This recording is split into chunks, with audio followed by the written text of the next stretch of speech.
যিনি বিতর্কের উপশমে রত স্মৃতিমান, কায়াগত অশুভ চিন্তায় নিবিষ্ট থাকেন, তিনি মার বন্ধন নিঃশেষ করেন।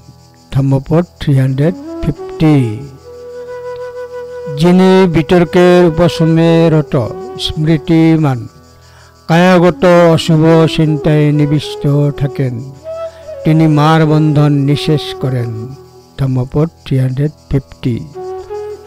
যে ব্যক্তি সর্বদা নিজের মনে বিরাজমান সংশয় ও আকাঙ্ক্ষা আশঙ্কা দূরীকরণে নিয়োজিত থাকে, যে সৎ ও সদা সজাগ থাকে, কায়াগত অশুভ চিন্তায় নিবিষ্ট থাকেন, সে বাস্তবের জগতকে সুখকর মনে করে না, তিনি মার বন্ধন নিঃশেষ করেন।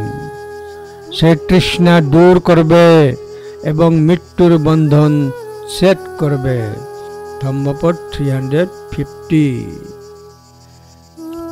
পিতকুপশমে সজরত অশুভং ভাবয়তি সদা সত, এস খ বেন্তিকাহিতি এস যেসতি মারবন্ধনং।